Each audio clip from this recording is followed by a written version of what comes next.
Hello student, अभी मैं जो वीडियो बनाने जा रहा हूँ इस वीडियो पे आपको क्लास 7 के साइंस टॉपिक के जो फर्स्ट टॉपिक है न्यूट्रिशन इन प्लांट, इसके बारे में आपको सभी जानकारी यहाँ से मिल जाएगी। तो इस वीडियो को ज़रा ध्यान से देखिएगा और जिन्होंने अब तक चैनल सब्सक्राइब नहीं किया वो चैनल सब्सक्राइब कर लें। आपको साइंस मैथ से रिलेटेड जितने भी टॉपिक्स हैं इस लॉकडाउन के दरमियान आपको सभी टॉपिक्स यहाँ पर एक एक करके अपलोड होते जाएंगे और इसके स्टडी मटेरियल्स के साथ साथ वर्कआउट सीट भी आपको यहाँ पर मिल जाएंगे, जो कि नीचे लिंक और डिस्क्रिप्शन में दिए हुए हैं। आप जाकर उन्हें डाउनलोड कर सकते हैं और घर पर बैठे बना सकते हैं। इफ़ एनी केस यदि आपको कोई प्रॉब्लम है, कोई दिक्कत है या फिर कोई चीज़ समझ में नहीं आ रही है तो आप हमारे दिए गए कॉन्टैक्ट नंबर पर हमें व्हाट्सअप करके वो सवालों के जवाब जो है आप हमसे पूछ सकते हैं। चलिए हम स्टार्ट करते हैं। सबसे पहले अपना जो टॉपिक्स है न्यूट्रिशंस इन प्लांट जो है वो, तो ये पहला चैप्टर है जो कि क्लास 7 के बच्चों के लिए है। ठीक है, साइंस की टॉपिक है ये। तो यहाँ पे मैंने कुछ नोट्स उसके बना दिए थे पहले से ही, और यही नोट्स सिमिलर नोट्स ही आपको मिलेंगे वहाँ पर डाउनलोड करने के लिए। ठीक है, तो सबसे पहली बात है न्यूट्रिशंस क्या होती है, व्हाट इज़ द न्यूट्रिशंस। तो इसे हम लोग हिंदी में कहते हैं पोषण। ठीक है, और इसमें हम लोग देख सकते हैं जो यहाँ पे हमने न्यूट्रिशंस का जो डिस्क्रिप्शन लिखा है, यहाँ पे लिखा होगा the presence of essential components in food, यानी कि फूड में जो इसेंशियल कंपोनेंट्स हैं। तो फूड में इसेंशियल कंपोनेंट्स क्या क्या जो होते हैं, इसेंशियल मतलब मुख्य रूप से, यानी कि जो सबसे ज़्यादा मात्रा में पाए जाते हैं, जिन्हें हमें सबसे ज़्यादा ज़रूरत होती है, उसे हम इसेंशियल कंपोनेंट कहते हैं। जैसे कि कार्बोहाइड्रेट हैं, फैट्स हैं, विटामिन्स हैं, प्रोटीन्स हैं, मिनरल्स हैं, एक्सेट्राज हैं। ठीक है, इन सब को हम लोग न्यूट्रिशंस कहते हैं क्योंकि ये हमारे बॉडीज़ को बिल्डअप करते हैं, हमें एनर्जी देते हैं और बाकी सारी चीज़ें प्रोवाइड करते हैं। ठीक है, इसके बाद हम लोग आते हैं कि न्यूट्रिएंट्स के बाद what is a nutrition.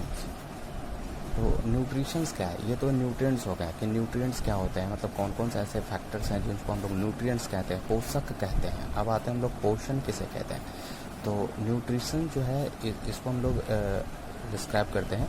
Nutrition is the act of providing nutrients to the body cells of living organism so that they can carry out activity to keep themselves alive. यानी कि न्यूट्रिशंस वो factor है जिसके माध्यम से हमें nutrients मिलते हैं और यही न्यूट्रिएंट्स हमारे शरीर के जीवित कोशिकाओं को प्रदान किए जाते हैं, और ये सभी जीवित कोशिकाएं जो है एक साथ मिलकर काम करती है, जिससे हमारा शरीर जो है जीवित रहता है और हम आगे के सभी प्रकार के क्रियाकलापों को कर पाते हैं।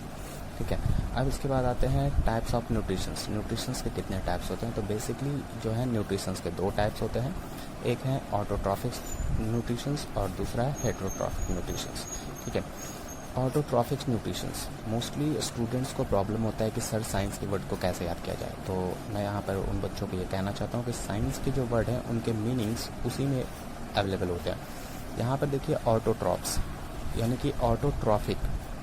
ऑटोट्रॉफिक्स को हम लोग अगर देखते हैं तो ऑटो का मतलब होता है सेल्फ और ट्रॉफिक्स का मतलब होता है नरिशमेंट। ठीक है, यानी कि वैसे जीव जो अपना नरिशमेंट खुद करते हैं, यानी कि अपने लिए फूड का फॉर्मेशन खुद करते हैं, वो किसी दूसरे पर डिपेंडेंट नहीं होते अपने फूड के लिए, उन्हें हम ऑटोट्रॉफ्स कहते हैं। ठीक है, यानी कि स्वपोषी कहते हैं। तो अब इसमें अगर देखते हैं तो इसका हम लोग डिफिनेशन लिख सकते हैं, the mode of nutritions by which organisms make food themselves from simple substances is called autotrophic nutrition.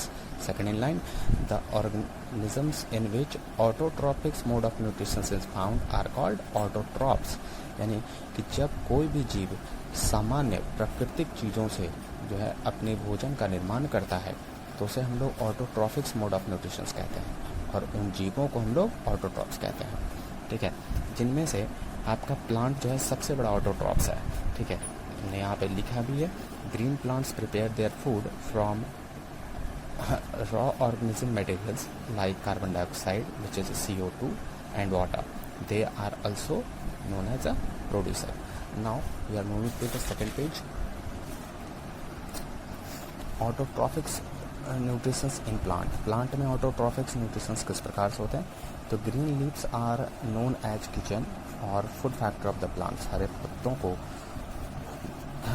पेड़ पौधे का किचन यानी रसोई घर कहा जाता है, क्योंकि सारे फूड्स के फॉर्मेशन जो है उनके यहीं पर होते हैं। In cell of green leaves the tiny structure called chloroplast. क्या प्लांट के जो लीफ होते हैं उन लीव्स में छोटे छोटे छिद्र पाए जाते हैं और छोटे छोटे छिद्र के अलावा इनमें छोटे छोटे स्ट्रक्चर्स के कण पाए जाते हैं और उसे हम लोग क्लोरोप्लास्ट कहते हैं। कहता है यह क्लोरोप्लास्ट जो है वह ग्रीन पिगमेंट होता है, यानी हरे कण के होते हैं, ठीक है, जिन्हें हम लोग क्लोरोफिल कहते हैं, ठीक है।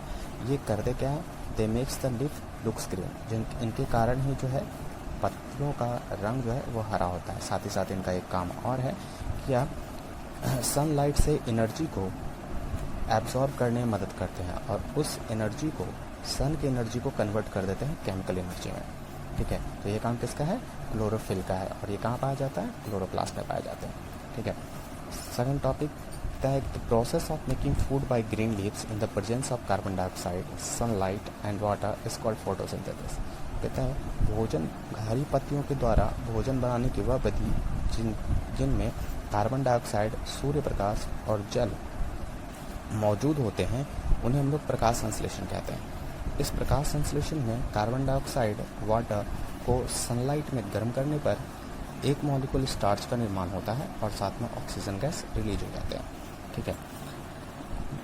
Leaves need water from the soil and carbon dioxide from the air. पत्तियों को पानी मिट्टी से प्राप्त होता है, जबकि कार्बन डाइऑक्साइड जो है उन्हें हवा से यानी कि वायुमंडल से प्राप्त होता है।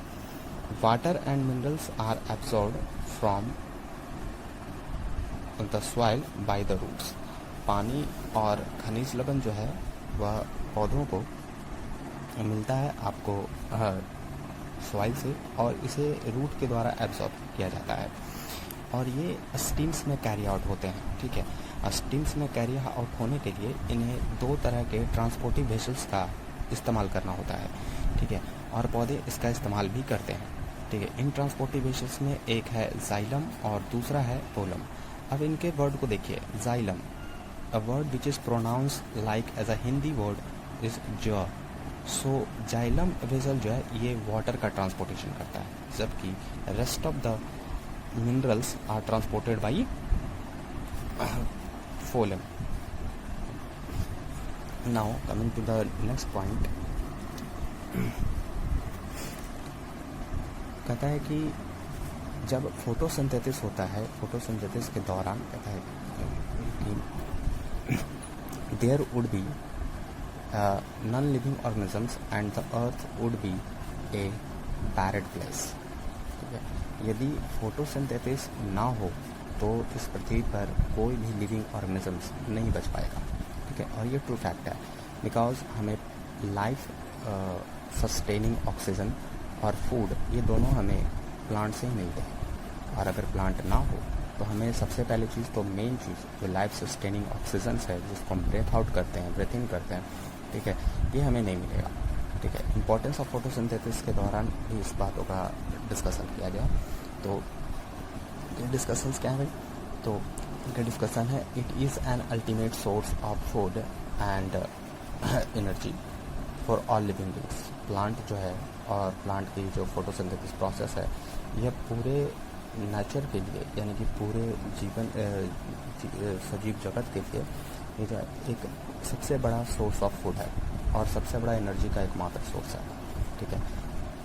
दूसरी बात, ये एटमॉस्फेयर में लाइफ सस्टेनिंग ऑक्सीजन यानी लाइफ सपोर्टिंग गैस ऑक्सीजन को रिलीज करता है, जिसको लेकर सभी जीव जंतु, सभी animals, all type of living beings, all type of living organisms sustain करते हैं, ठीक है। दूसरा चीज़, यह ऑक्सीजन और कार्बन डाइऑक्साइड की मात्रा को एटमॉस्फेयर में बना के रखता है, मेंटेन करके रखता है, जिसके कारण जो है ग्रीन हाउस इफेक्ट्स और हमारा वायुमंडल गर्म नहीं हो पाता, ठीक है। मगर कुछ कारणों के कारण और कुछ पॉल्यूशंस की वजह से, ग्रीन प्लांट्स के कम हो जाने की वजह से जो है अब हमारा वायुमंडल जो है गर्म हो रहा है। जितने भी प्लांट हैं ये सभी अपना भोजन जो है ग्लूकोज के फॉर्म में बनाते हैं, कार्बोहाइड्रेट के फॉर्म में नहीं बनाते। इस बात का ध्यान रखेंगे कि all plants prepare their food in the form of glucose, A type of carbohydrate, जो कि एक कार्बोहाइड्रेट का एक प्रकार है, कार्बोहाइड्रेट नहीं है।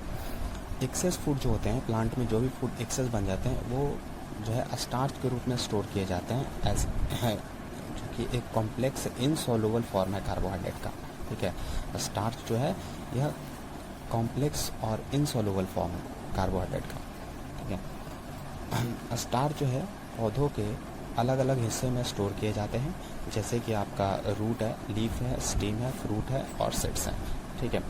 एक बार फिर से यहाँ पे हमने मेंशन कर दिया कि star is a complex insoluble form of carbohydrate, ठीक है।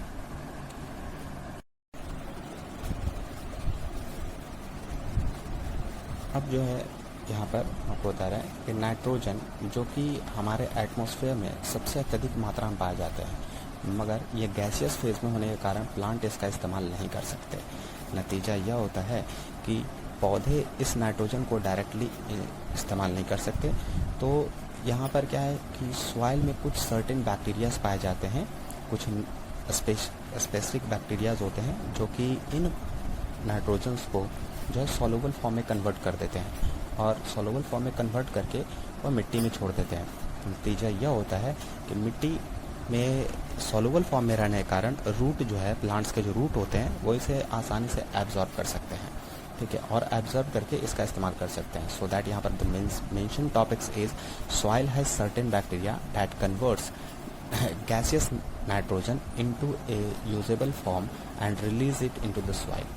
These soluble forms are absorbed by the plant along with water. Farmer and fertilizers reach in nitrogen to the soils. In this way, plant fulfill their requirement of nitrogen along with the other constituents. ये हुआ आपका plants की बात। अब आते हैं हम लोग हेटेरोट्रॉफिक्स मोड ऑफ